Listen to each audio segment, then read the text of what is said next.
नमस्कार, स्वागत है आप सभी का प्राइम न्यूज में। मैं आपके साथ खुशबू खान। अब आपको दिखाते हैं यूपी सरकार की कोरोना पर प्रेस कॉन्फ्रेंस। होम आइसोलेशन का विकल्प लिया है और इनमें से 73,419 लोग अपने होम आइसोलेशन की अवधि पूर्ण कर चुके हैं। प्राइवेट हॉस्पिटल्स में इस समय 2,657 लोग भुगतान के आधार पर अपना इलाज करवा रहे हैं और सेमी पेड L1+ कैटेगरी में 260 लोग चिकित्सा का लाभ ले रहे हैं। आप जानते हैं कि प्रदेश में एक त्रिस्तरीय व्यवस्था है। L1, L2, L3 हॉस्पिटल्स सरकार ने सृजित करवाए हैं कोविड के लिए, और सबसे खास बात यह है कि उत्तर प्रदेश में कोविड और नॉन कोविड को मिक्स नहीं किया जाता। जो भी कोविड हॉस्पिटल है उसमें केवल कोविड का ही इलाज होता है और जो नॉन कोविड हॉस्पिटल है उसमें केवल नॉन कोविड का ही इलाज होता है। तो सरकार ने 1,51,000 से अधिक बेड्स की व्यवस्था की है जहां निःशुल्क चिकित्सा की जाती है। इसके अतिरिक्त लोगों के पास अगर वो लक्षण विहीन हो संक्रमित होने के पश्चात तो अपने घर पर रह करके होम आइसोलेशन का भी विकल्प उपलब्ध है। जो लोग भुगतान के आधार पर अपना इलाज करवाना चाहते हैं वो जो कुछ प्राइवेट हॉस्पिटल्स अलग अलग शहरों में कोविड हॉस्पिटल के रूप में चल रहे हैं वहां पर वो भुगतान के आधार पर अपना इलाज करवा सकते हैं। और एक छठी कैटेगरी सेमी पेड L1+ की है जिसमें लोग होटल में रहते हैं, लक्षण विहीन लोग, और उनकी जो चिकित्सकीय व्यवस्था है वो सरकार के द्वारा करवाई जाती है। ये मैं आपको बराबर अवगत कराता हूं कि जांच की व्यवस्था और इलाज की व्यवस्था सरकार की ओर से बिल्कुल निःशुल्क है और इस पर जो भी खर्च आएगा, अगर आप सरकारी चिकित्सकीय व्यवस्था में हैं तो जो भी उसमें खर्च आएगा, चाहे वो महंगी दवाएं हो, रेमडेसिविर जैसे इंजेक्शन हो, चाहे वेंटिलेटर पर का खर्च हो, सारा खर्च सरकार करती है, सारा व्यय सरकार उठाती है। तो जांच की व्यवस्था, इलाज की व्यवस्था बिल्कुल निःशुल्क है। इसलिए हमें जैसे ही कोई लक्षण आए तत्काल हमें अपनी जांच करवानी चाहिए। और अगर आप घर बैठे ये जानना चाहते हैं कि लक्षण आ रहे हैं हम क्या करें, तो हमारा हेल्पलाइन नंबर है 1800-180-5145। आप इस पर फोन करके विशेषज्ञों की राय ले सकते हैं और फिर आप जैसी उनकी सलाह हो उसके हिसाब से फिर आप अपनी जांच करवा सकते हैं। जांच में यदि संक्रमण आता है तो आप अपना या तो लक्षण विहीन है तो घर पर अपना इलाज करवा लीजिए, घर पर होम आइसोलेट हो जाइए, या फिर जो चिकित्सकीय व्यवस्था में L1, L2, L3 का अस्पताल है वहां जाकर के आप स्वास्थ्य लाभ करके आप फिर स्वस्थ होकर घर आ जाएंगे। कोविड हेल्प डेस्क प्रदेश में अब तक 62,901 स्थापित किए जा चुके हैं। जो भी प्रमुख कार्यालय हैं, जो भी प्रमुख प्रतिष्ठान हैं, प्रमुख उद्यम हैं, वहां पर कोविड हेल्प डेस्क की स्थापना की गई है। इसके दो उद्देश्य हैं। एक तो जो भी लोग उस कार्यालय में या उस प्रतिष्ठान में आते हैं उनकी प्रारंभिक स्क्रीनिंग वहां हो पाती है। वहां पर infrared thermometer, pulse oximeter, sanitizer आदि की व्यवस्था होती है। ट्रेंड स्टाफ होता है जो कि उनकी जांच कर लेता है, प्रारंभिक जांच कर लेता है। दूसरी बात यह है कि उससे जागरूकता भी इस बारे में फैलती है कि हमें कोरोना वायरस से किस प्रकार से हमें अपना बचाव करना है। यह एक संक्रामक बीमारी है जो किसी को भी हो सकती है, इसलिए सावधान सतर्क रहकर हमें अपना इससे बचाव करना है। आप जानते हैं कि अब अनलॉक का चौथा चरण कल से प्रारंभ हो रहा है। अधिकांश गतिविधियां खुल चुकी हैं। ऐसे में लोगों का आपस में मिलना जुलना होना और आपस में इंटरेक्शन भी बढ़ गया है, और जब इंटरेक्शन बढ़ गया है तो फिर संक्रमण की संभावना भी बढ़ जाती है। और जब संक्रमण की संभावना बढ़ जाती है तो सबसे अच्छा तरीका यह है कि जो संक्रमण से बचाव के तरीके हैं उन्हें हम और मजबूती से अपनाएं। अपने मुंह और नाक को हम मास्क से, रुमाल से दुपट्टे से, गमछे से ढक कर रखें। जब भी हम सार्वजनिक स्थलों में जाएं, अपने मुंह और नाक को हम ढकें। जब भी हम कहीं जाएं तो लोगों से हम सोशल डिस्टेंस बनाएं, 2 गज की दूरी रखें, ताकि आप संक्रमित न होने पाए। आप अपने काम भी करें लेकिन संक्रमण से भी बचे रहें। और जब भी अवसर लगे, बार बार अपने हाथ को साबुन पानी से धोते रहिए। बहुत शीघ्र, आपको मैंने पहले भी बताया था कि हम प्रदेश में सीरो सर्वेलेंस करवाने जा रहे हैं कोविड के लिए, और अब कल उसकी पहली ट्रेनिंग की जाएगी। 11 जनपदों में सीरो सर्वेलेंस का कार्य प्रारंभ किया जा रहा है। ये जनपद हैं लखनऊ, कानपुर नगर, वाराणसी, गोरखपुर, आगरा, प्रयागराज, कौशाम्बी, बागपत, मुरादाबाद, गाजियाबाद और मेरठ। इन सब में पहले चरण की ट्रेनिंग कल की जाएगी, स्टाफ की ट्रेनिंग, और फिर दूसरे राउंड की ट्रेनिंग इनमें 3 सितंबर को की जाएगी। 4 सितंबर से 6 सितंबर के बीच जो चयनित समूह हैं, उनसे प्रत्येक जनपद में 1080 लोगों का ब्लड सैंपल लिया जाएगा, और उसको ब्लड सैंपल लेने के बाद वो KGMU आएगा, और KGMU में फिर इसकी जांच की जाएगी, एंटीबॉडीज़ की जांच की जाएगी एलिजा टेस्ट के माध्यम से। तो ये कार्य कल से प्रारंभ हो रहा है और 6 तक ब्लड सैंपल का लेने का काम चलेगा। उसके पश्चात KGMU में उसकी जांच की जाएगी। आज हम लोगों ने ये देखा है कि कुछ जेल में संक्रमण आया है, और इसके लिए जेल में संक्रमण न जाने पाए, इसके लिए अलग से आज प्रोटोकॉल भी जारी किया जा रहा है। क्योंकि जेल में क्लोज स्पेस में बहुत सारे लोग होते हैं, बहुत सारे कैदी होते हैं, और संक्रमित होने पर एक दूसरे में संक्रमण फैलने का खतरा ज़्यादा रहता है। इसलिए वहाँ पर बहुत ज़्यादा सावधानी बरतने की आवश्यकता है। नॉन कोविड केयर को हम लगातार मॉनिटर करते हैं, और नॉन कोविड केयर के अंतर्गत 1 जून से 30 अगस्त तक की अवधि में जो सरकारी अस्पताल हैं, जो जिला चिकित्सालय हैं या CHCs हैं, इनमें पिछले वर्ष 1 जून से 30 अगस्त तक की अवधि में 53,032 मेजर सर्जरीज हुई थी। और इस वर्ष जब कठिन दौर चल रहा है, तो इस वर्ष भी इस अवधि में 42,557 मेजर सर्जरीज हुई हैं।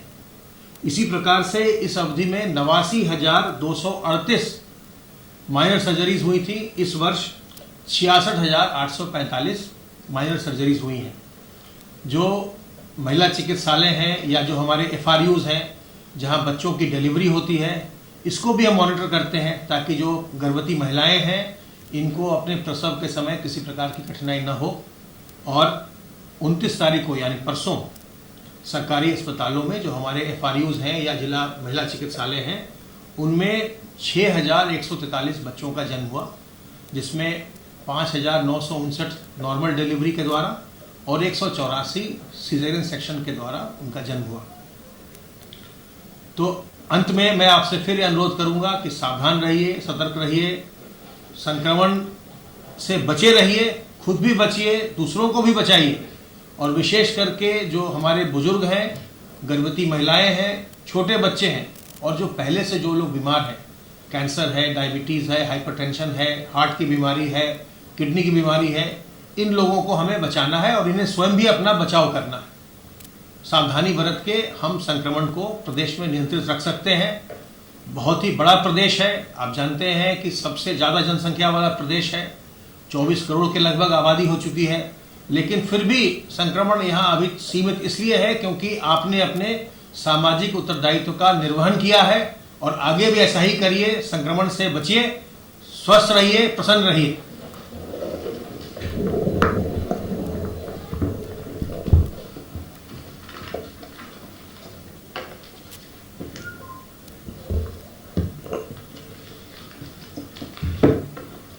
कल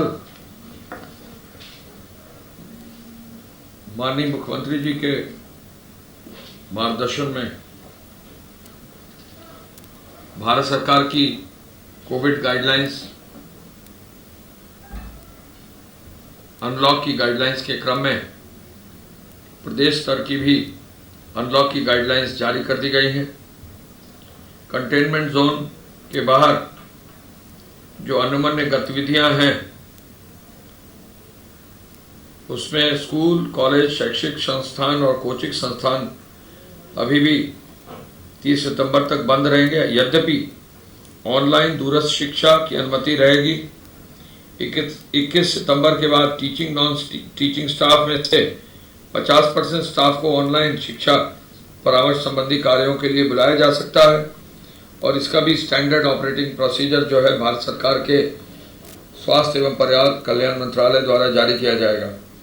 कंटेनमेंट जोन के बाहर कक्षा 9 से 12 तक के विद्यार्थियों को अध्यापकों के मार्गदर्शन में स्वैच्छिक आधार पर, वॉलंटरी आधार पर, और यदि माता पिता अभिभावक की लिखित अनुमति होगी तभी वो आ सकेंगे। इसके लिए भी 21 सितंबर के बाद अलग से गाइडलाइंस भारत सरकार जारी करेगी। जो कौशल प्रशिक्षण संस्थान है, राष्ट्रीय स्तर के ITIs हैं, राष्ट्रीय कौशल निगम है, राज्य कौशल विकास मिशन है, भारत सरकार, राज्य सरकार के अंतर्गत पंजीकृत हैं, जो अल्पकालिक जो प्रशिक्षण केंद्र हैं उनको कौशल और व्यावसायिक प्रशिक्षण की अनुमति के कार्यक्रम चलाने की अनुमति होगी। ये भी 21 सितंबर के बाद इनकी स्टैंडर्ड ऑपरेटिंग प्रोसीजर जारी हो जाएंगी।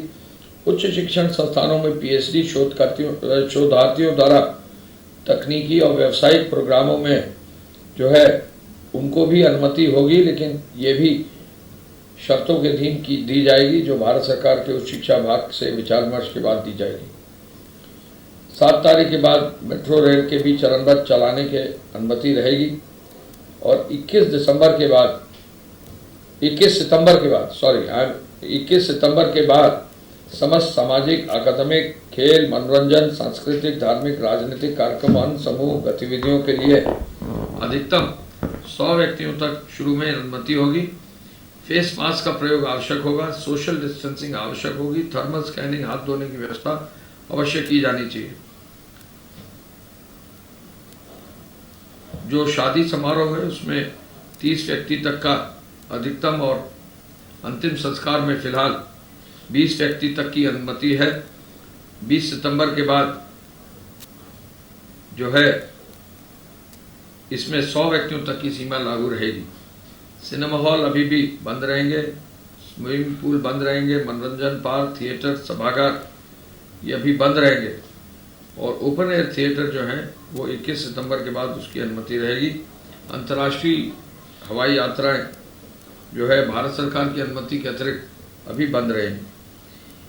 कंटेनमेंट जोन के लिए विशेष रूप से बल दिया गया है कि कंटेनमेंट जोन में जो निर्णय पहले था, जो पूरी तरह से गतिविधियों को रोकने का था, केवल सफाई, सुरक्षा और वहाँ पर सप्लाई की व्यवस्था जारी रखने का, वो यथावत रहेगा। इसके साथ साथ इंटर स्टेट और इंट्रा स्टेट व्यक्तियों और माल के मूवमेंट के आवागमन पर कोई विशेष अलग से प्रतिबंध नहीं रहेगा। SOP भी इसकी जारी रहेगी। 65 वर्ष से अधिक कोमॉर्बिड लोग, बच्चे अगर हैं, प्रेग्नेंट मदर्स हैं, उनके लिए ये हिदायत रहेगी कि वो घर से बाहर कम निकले या ना निकले। आरोग्य सेतु एवं आयुष कवच कोविड ऐप, दोनों ऐप का प्रचार फिर से जारी रहेगा और गाइडलाइंस के अनुरूप जो है यदि उनका उल्लंघन होता है तो फिर दंडात्मक कार्रवाई का भी प्रस्ताव इसमें है। गृह विभाग के सूचना के अनुसार अब तक धारा 188 में 2,11,000 FIR हुई हैं। 4,07,000 से अधिक लोगों को नामजद किया गया है। 70,000 से अधिक वाहन सीज किए गए हैं। 71.70 करोड़ जो है जमा हो गया है। 4,33,000 गाड़ियों को, वाहनों का परमिट दिया गया है। आवश्यक सेवाओं के लिए 860 FIR EC एक्ट की दर्ज हुई है। फेक न्यूज़ के 2,407 मामले आए हैं और साथ ही साथ कंटेनमेंट जोन अब 16,749 हो गए हैं। 1,207 थाने में, 14,89,000 मकानों में और 85.90 लाख लोग इनमें रह रहे हैं। जो कंटेनमेंट जोन है उसमें 40,954 से अधिक कोरोना पॉजिटिव पर्सन्स हैं और इंस्टीट्यूशनल क्वारंटाइन की व्यवस्था अब 31,307 लोगों की कर दी गई है। इसके साथ साथ जो बसेस का संचालन है, कल इतवार का दिन था, तो ऐसे में कल चूँकि काफ़ी चीज़ों पर प्रतिबंध था, तो 5,103 बसें ही चली हैं और 6,37,000 लोगों ने कल ट्रैवल किया है। फूड के बारे में जो वितरण है, PMGKAY में प्रधानमंत्री गरीब कल्याण योजना के अंतर्गत अब तक जो वितरण किया गया है, 3,57,00,000 राशन कार्ड में, 3,38,00,000 राशन कार्ड में 94.78% राशन कार्ड से वितरण कर दिया गया है। अंत्योदय के 94% राशन कार्डों में 94.96 और शेष में 94.75% में वितरण कर दिया गया है। लगभग 14,66,00,000 यूनिट्स में 14,14,00,000 यूनिट्स को वितरण कर दिया गया है, जो 96.42% है। और जो खाद्यान्न वितरण किया जाना था, कुल जो गेहूं है उसका वितरण जो किया गया है, उसमें लगभग 4,24,000 मेट्रिक टन गेहूं का वितरण, 2,82,000 मेट्रिक टन चावल का वितरण और 33,840 टन चने का वितरण जो है कर लिया गया है। यानी गेहूं में 96.59%, चावल में 95.99% और चना में 95.02% का वितरण कर दिया गया है। पुनः 2 गज की दूरी, मास्क है जरूरी, इस पर विशेष बल दिया गया है। अनलॉक की गाइडलाइंस जारी है, लेकिन इन गाइडलाइंस का मूल मुद्दा यह है कि हम हर हालत में अतिक्रमण जो इन्फेक्शन है उससे बचें। इन्फेक्शन से बचने के लिए जो भी संभव सहयोग है वो जरूर सभी को करना चाहिए। अपने परिवार में, अपने समाज में, जहाँ भी वर्क प्लेस है उसमें, और किसी भी रूप में उल्लंघन नहीं करना चाहिए। कोशिश यह रहे कि हमारी 2 गज की दूरी रहे, मास्क भी जरूरी रहे। धन्यवाद। जय हिंद। एफिडेविट तो बन गया, लेकिन तो आपने कोरोना को लेकर यूपी सरकार की प्रेस कॉन्फ्रेंस देखी। अपर मुख्य सचिव गृह अवनीश अवस्थी ने बताया कहा है कि इसमें बल दिया जा रहा है कि 2 गज की दूरी और मास्क जरूरी, तभी कोरोना को मात दी जा सकती है। 30 सितंबर तक 50% शिक्षक पढ़ा सकेंगे। अनलॉक 4 को लेकर यूपी में क्योंकि गाइडलाइंस जारी हो गई है, उसके बारे में विस्तार से बताया। यूपी में 62,000 से ज्यादा कोविड हेल्प डेस्क बनाए गए हैं। कोविड हेल्प डेस्क के माध्यम से लोगों की जाँच की जा रही है, उचित इलाज मुहैया कराया जा रहा है। विशेष तौर पर सीएम योगी आदित्यनाथ खुद नजर बनाए हुए हैं। ये तमाम बातें प्रेस कॉन्फ्रेंस के दौरान कही। अनलॉक 4 की गाइडलाइंस जारी हो गई है, लेकिन खास तौर पर इस पर जोर देना है कि 2 गज की दूरी और मास्क जरूरी। अगर 2 गज की दूरी का ध्यान रखेंगे और मास्क जरूर लगाएंगे, बाहर निकलेंगे, तभी कोरोना को मात दी जा सकती है। अपर मुख्य सचिव अवनीश अवस्थी ने प्रेस कॉन्फ्रेंस के दौरान ये तमाम बातें कही। यूपी में 62,000 से ज्यादा कोविड हेल्प डेस्क बनाए गए हैं जो लोगों की मदद कर रहे हैं। वहीं ज्यादा से ज्यादा लोग जो हैं ठीक भी हो रहे हैं। यूपी में संक्रमितों का आंकड़ा बढ़ रहा है और तो ठीक होने वालों की संख्या भी ज्यादा आ रही है। क्षेत्रफल में क्योंकि यूपी ज्यादा है और करीब क्योंकि जनसंख्या भी ज़्यादा है, तो संक्रमितों का आंकड़ा बढ़ना लाजमी है। लेकिन ठीक होने क्योंकि उचित इलाज मुहैया कराया जा रहा है, तमाम साधन दिए जा रहे हैं, तमाम व्यवस्थाएं हैं, तभी कोरोना को मात देने में आसानी हो रही है। यूपी में 62,000 से ज़्यादा कोविड हेल्प डेस्क हैं जो लोगों की मदद कर रहे हैं। ये भी कहा कोविड हेल्प डेस्क के माध्यम से लोगों की जाँच की जा रही है और जो भी पॉजिटिव पाया जा रहा है तुरंत उसे आइसोलेट किया जा रहा है। अनलॉक 4 के लिए गाइडलाइंस जारी हो गई है। बड़ी संख्या में बाहर लोग निकल सकेंगे, लेकिन सावधानी बरत कर बाहर निकलें क्योंकि अभी कोरोना खत्म नहीं हुआ है। कोरोना संक्रमितों का आंकड़ा बढ़ रहा है, ज़्यादा से ज़्यादा टेस्ट हो रहे हैं, तो आंकड़ों का भी ज़्यादा से ज़्यादा आंकड़े सामने आ रहे हैं। यूपी में कोरोना को लेकर सरकार गंभीर है, अवनीश अवस्थी ने कहा। और सीएम योगी आदित्यनाथ टीम 11 के साथ रोजाना मीटिंग करते हैं, नई रणनीतियाँ बनाई जाती है और जहाँ पर संक्रमितों का आंकड़ा बढ़ रहा है वहाँ पर विशेष तौर पर ध्यान दिया जाता है।